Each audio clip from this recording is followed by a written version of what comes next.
2025 ମସିହା ନଭେମ୍ବର ମାସ ପାଇଁ କନ୍ୟା ରାଶିର ମାସିକ ରାଶିଫଳ। ନଭେମ୍ବର ମାସଟି କନ୍ୟା ରାଶି ପାଇଁ ଭାଗ୍ୟବାନ ମାସ ରୂପେ ସାବ୍ୟସ୍ତ ହେବାକୁ ଯାଉଅଛି।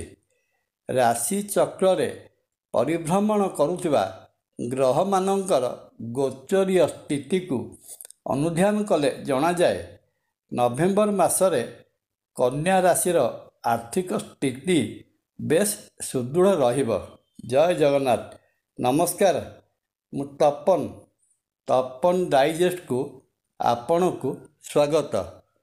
କନ୍ୟା ରାଶି ଜାତ ବ୍ୟକ୍ତି ନଭେମ୍ବର ମାସରେ ବାଣିଜ୍ୟ ବେପାର କ୍ଷେତ୍ରରୁ ମନ ମୁତାବକ ଅର୍ଥ ଉପାର୍ଜନ କରିପାରିବେ।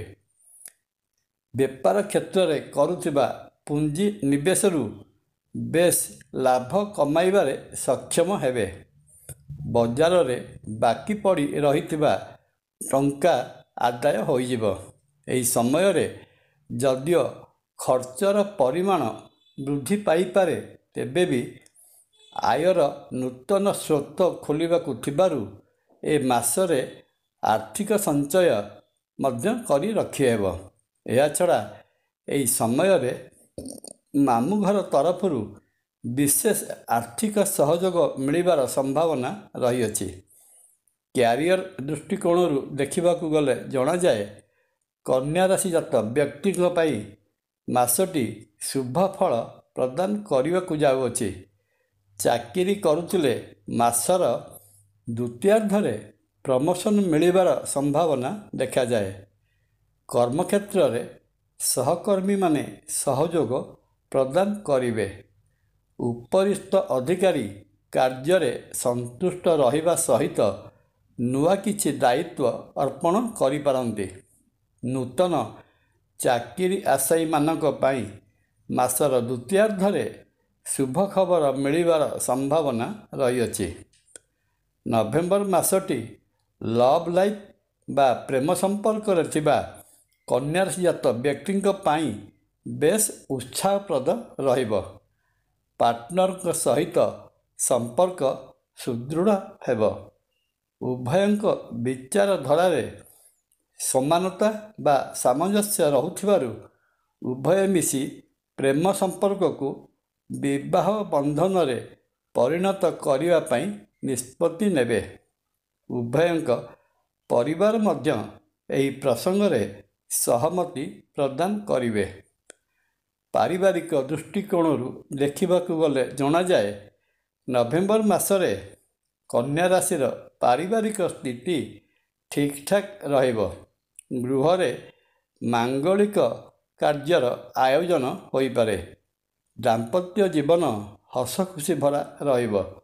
ଅବିବାହିତ ରହିଥିବା କନ୍ୟା ରାଶି ଜାତ ପୁଅ ଓ ଝିଅଙ୍କ ପାଇଁ ବହୁତ ଭଲ ଭଲ ଜାଗାରୁ ବିବାହ ପ୍ରସ୍ତାବମାନ ଆସି ବିବାହ ତାରିଖ ସ୍ଥିର ହୋଇଯିବାର ସମ୍ଭାବନା ରହିଅଛି। ସ୍ୱାସ୍ଥ୍ୟ ଦୃଷ୍ଟିରୁ ଦେଖିଲେ ଜଣାଯାଏ ନଭେମ୍ବର ମାସଟି କନ୍ୟା ରାଶି ପାଇଁ ମଧ୍ୟମ ଧରଣର ରହିବ। ଦୂରଯାତ୍ରା କରିଥିଲେ ହାଲିଆ ଲାଗିବା ସହିତ ଦେହମୁଣ୍ଡ ଦରଜ ହୋଇପାରେ। ତେଣୁ ଏ ମାସରେ ଶାରୀରିକ ବିଶ୍ରାମ ସହିତ ସାମାନ୍ୟ ଧରଣର ଯୋଗ ବା ବ୍ୟାୟାମ କରିବା ନିହାତି ଜରୁରୀ। ମାସର ପ୍ରଥମାର୍ଦ୍ଧରେ ଚକ୍ଷୁ ଓ ହାଡ଼ ଯନ୍ତ୍ରଣା ଦେଖାଦେଇପାରେ, କିନ୍ତୁ ମାସର ଦ୍ୱିତୀୟାର୍ଦ୍ଧରେ ସୂର୍ଯ୍ୟ ବିଛା ରାଶିରେ ପ୍ରବେଶ କଲେ ଏଥିରୁ ମୁକ୍ତି ମିଳିବା ସହିତ ପୁରୁଣା ରୋଗ କିଛି ଭୋଗ କରୁଥିଲେ ସେଥିରୁ ମଧ୍ୟ ଉପଶମ ପାଇପାରିବେ। ଏ ତ ଗଲା ମୋଟାମୋଟି ଭାବରେ କନ୍ୟା ରାଶି ପାଇଁ ନଭେମ୍ବର ମାସର ମାସିକ ରାଶିଫଳ। ମାସଟିରେ ରହିଥିବା ଅଶୁଭତ୍ୱକୁ ଦୂର କରି ଶୁଭ ଫଳର ଶୁଭତ୍ୱ ବୃଦ୍ଧି ପାଇଁ ପ୍ରତ୍ୟହ ମହାମନ୍ତ୍ର ଶ୍ରୀ ବିଷ୍ଣୁ ସହସ୍ରନାମ ଭକ୍ତି ଓ ଶ୍ରଦ୍ଧାର ସହିତ ପାଠ କରନ୍ତୁ। ଶ୍ରୀକ୍ଷେତ୍ର ପୁରୀରେ ବିରାଜିତ ମହାବିଷ୍ଣୁ ଶ୍ରୀ ଜଗନ୍ନାଥ ମହାପ୍ରଭୁଙ୍କୁ ଦର୍ଶନ କଲେ କନ୍ୟା ରାଶି ଜାତ ବ୍ୟକ୍ତିଙ୍କର ରହିଥିବା ସମସ୍ତ ଦୋଷ ଖଣ୍ଡନ ହୋଇ ମନବାଞ୍ଛିତ ଫଳ ପ୍ରାପ୍ତ ହୋଇଥାଏ। ଜୟ ଜଗନ୍ନାଥ। ଭିଡ଼ିଓ ଭଲ ଲାଗିଲେ ଲାଇକ୍, କମେଣ୍ଟ, ସବସ୍କ୍ରାଇବ୍ ଓ ସେୟାର କରିବା ପାଇଁ ଅନୁରୋଧ। ନମସ୍କାର। ତପନ।